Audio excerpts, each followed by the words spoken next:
Olá, avicultores esportivos, criadores e preservadores do Galo Mura. Eu sou Pedro Mendes e, assim como você, um avicultor esportivo, um criador e um preservador dessa ave magnífica. No vídeo de hoje falaremos da relação entre a lei e os combates, ok? Os tipos de eventos que acontecem com o Galo Mura são basicamente exposições, leilões e evento para seleção de reprodutores. E é deste último que trataremos, pois é onde acontecem os combates. Antes de entrar no assunto propriamente dito, vamos lembrar de uma das 5 liberdades estabelecidas pela Associação Mundial de Veterinária: a liberdade do animal expressar seus comportamentos normais, seu modo de vida, os seus instintos. Falaremos disso para explicar toda essa relação com a lei. Vamos lá. Como é que acontece na natureza? Como é que essa ave se comporta na natureza?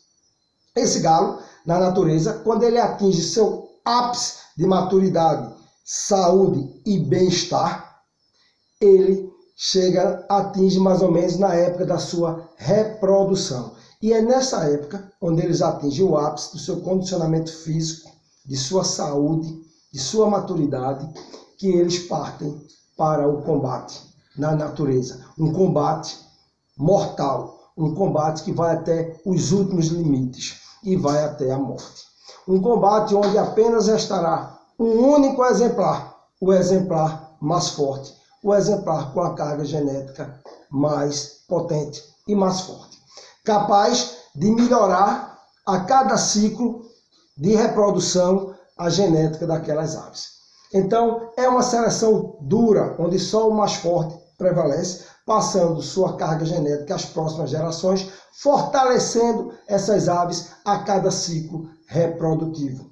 E como acontece com os criadores, com os preservadores, com os avicultores esportivos? Suas aves, quando elas atingem também o auge de sua maturidade, o auge de sua forma física e saúde, eles são conduzidos para eventos de seleção de reprodutores, onde apenas os campeões vão voltar para casa para serem reprodutores. Não quer dizer que os vencidos vão morrer, até mesmo porque os combates organizados, eles têm um regulamento próprio em que permite a preservação dessas aves, no intuito jamais elevar a ave até as últimas consequências. Até mesmo porque, como já falado em outros vídeos, ela tem um valor e tem um preço econômico e um valor sentimental. E por vezes, mesmo a ave vencida, mas sendo campeão em outros eventos, se torna um grande reprodutor em alguma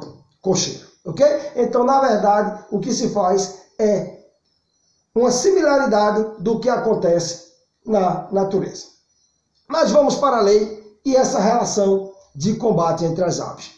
Vamos lembrar, então, do artigo 32 da Lei 9.605, Lei de Crimes Ambientais. O que estabelece, o que disciplina essa lei?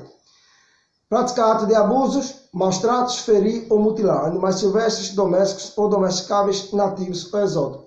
Pena de 3 meses a 1 ano de detenção. Então, se enquadra na tipificação dessa lei quem pratica o ato de abusar, de maltratar, de ferir ou de mutilar. Lembra que nós, quando falamos dessa lei lá atrás, especificamos que essa lei exige uma ação do homem em detrimento do animal. E que mesmo havendo essa ação do homem em detrimento do animal, uma interpretação literária dessa lei jamais seria a vontade do legislador. Por quê? Porque ela atingiria todas as relações entre homens e animais. Ela atingiria as relações de trabalho, de consumo e comércio, as relações domésticas, as relações inclusive esportivas e de trabalho. Todas essas relações, no próprio manejo, ocasionalmente acontecem ferimentos, ações que poderiam ser consideradas abusos ou maus tratos, que é muito subjetiva a questão do abusar, do maltratar, e, notadamente, não foi a vontade do legislador estabelecer uma interpretação literária dessa lei, porque atingiria todas as relações entre homens e animais. Mas, pasmem, a luta entre os galos não seria atingida por esta lei, nem mesmo numa interpretação literária da lei. Primeiro, porque não há a ação do homem em detrimento do animal, condição sine qua non para a tipificação da conduta humana. Então, não há a ação do homem em detrimento do animal.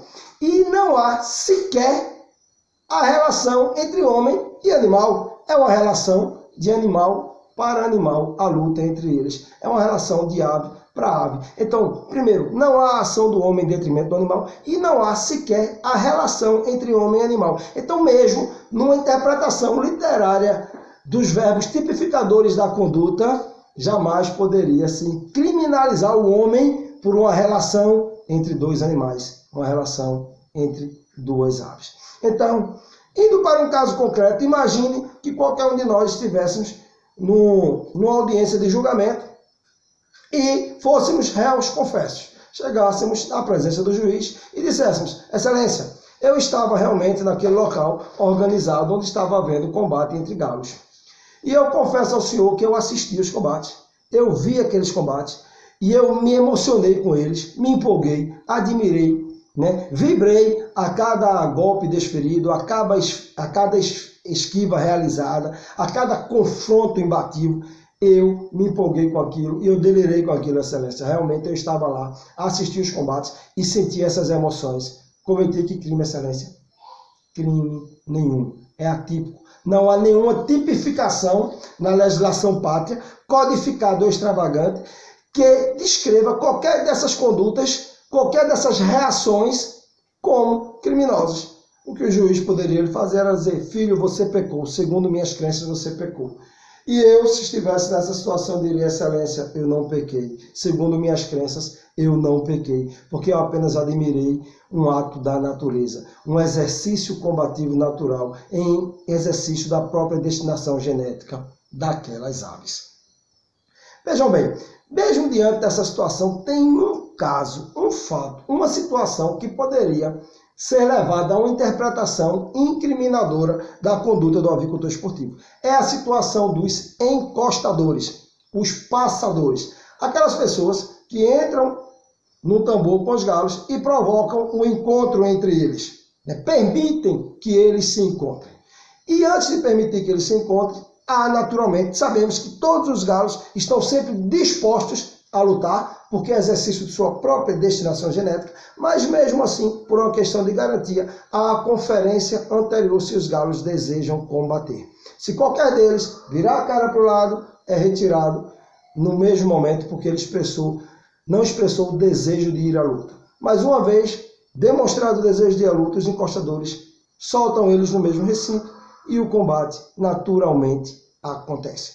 Poderia haver uma interpretação do uso de uma ave para ferir a outra. Um tipo de dolo indireto, ou de ação, de provocação, de instigação, que não há. Nós sabemos que o galo não precisa disso, ele combate em exercício de sua própria destinação genética. Aquilo é só a conferência para se verificar se ele realmente deseja ir à luta naquele momento, e absolutamente a maioria dos casos ele diz que sim. Nesse caso, poderia haver uma interpretação incriminadora, mas que mostraremos aqui que também não cabe. Não cabe por causa da irrelevância da conduta humana. O galo, ele combate, como já dito, um exercício de sua própria destinação genética, pouco importando as vontades, os desejos ou mesmo as ações humanas. Se o homem fizer com que dois galos se encontrem, eles vão combater naturalmente. Se não provocar esse encontro, eles também vão brigar, basta que se encontrem. Então não há relevância na conduta humana. E nós sabemos que a estrutura básica de um crime, ela consiste na ação humana, num fato jurídico. Fato jurídico é aquele acontecimento capaz de ocasionar modificações no mundo jurídico, criando direito, impondo obrigações. Então tem que haver uma ação do homem e um fato jurídico, e entre eles um nexo de causalidade necessário, ou seja, de modo que, se não houvesse ação, o fato jamais ocorreria. O que não acontece em relação ao galo, pois se o homem colocá-lo para brigar, ele briga. Se não colocar, ele briga também, basta que se encontrem. É o comportamento natural desse tipo de ave, tão maravilhoso, pouco importando a vontade humana ou suas ações. Queremos fazer com que o galo não brigue? Faremos então uma petição a Deus para que Ele mude o estado das coisas e o comportamento dos seres, porque a nós, seres humanos, não cabe decidir a este nível. Eu gosto sempre de fazer um comparativo com as ações humanas de combater, né? Então, nas questões de UFC, boxe ou mesmo judô, que é um esporte olímpico, o homem sobe no ringue, no octógono, ou mesmo no tatame e luta. Luta por prazer, luta por medalha, luta por honra, luta por dinheiro, luta por fama, luta por qualquer coisa, menos por instinto. O homem é um ser sociável e tem a escolha, a opção de lutar ou não.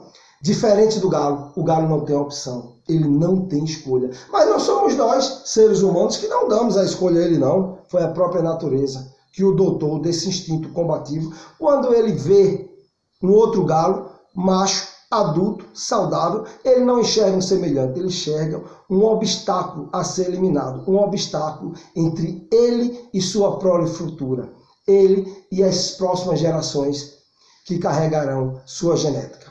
Ok, minha gente? Então, a avicultura esportiva é tradição, é cultura, é preservação.